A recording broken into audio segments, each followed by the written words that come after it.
Uber has announced it will temporarily stop testing its self-driving cars after a woman was hit and killed in Tempe, Arizona overnight. It is the first known death of a person caused by an autonomous vehicle.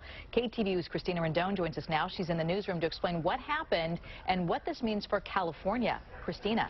Well, Julie, in light of the accident in Arizona, the California DMV is reaching out to Uber to learn more about the crash. We know that Uber is one of 52 companies in our state with the permit to test self-driving cars that require a person inside. And in 2 weeks, the DMV can begin to legally issue permits to companies to test cars without someone inside. A self-driving car struck and killed a woman walking on a street in Tempe, Arizona overnight. The vehicle was a Volvo again. It was a self-driving vehicle. It was in the autonomous mode at the time. The woman was outside of the crosswalk. It's the first known death of a person caused by a driverless car.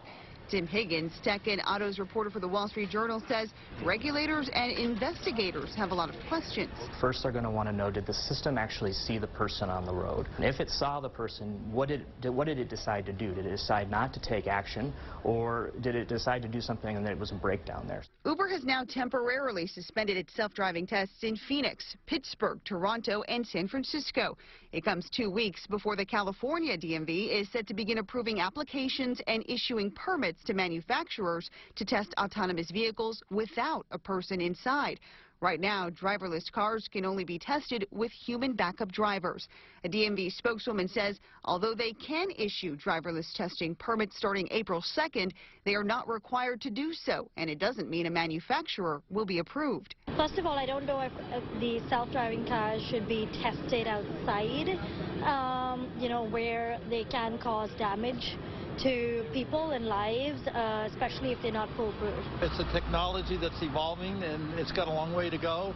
Would I get in one now? No. Trial attorney Elise Sanguinetti of Oakland is concerned about how fast autonomous cars are being deployed on the roads. I hope that they really consider whether or not they should be putting these driverless vehicles on the road before they start issuing the permits. She believes laws need to be in place to protect consumers. One of the major concerns is whether or not Uber is going to insist that if there is a lawsuit related to this wrongful death, that whether or not it will be an open court or they will force them into forced arbitration. In a statement, San Francisco-based Uber says, "Our hearts go out to the victim's family. We are fully cooperating with local authorities in their investigation of this incident."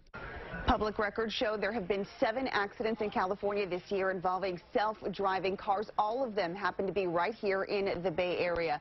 A DMV spokeswoman says it does take safety as top priority for anyone who holds a permit for an autonomous vehicle, and they do plan to follow up with Uber to get more information about the Arizona crash. Julie? So, Christina, just to confirm, there was a human backup driver in that car last night, and have we learned anything about that person? All we know is that, yes, there was a person behind the wheel at the time, as required right now for testing. However, we don't know anything more about him. Police have said, however, he did stay and cooperate at the scene. All right, Christina Rendon in the newsroom tonight. Christina, thank you.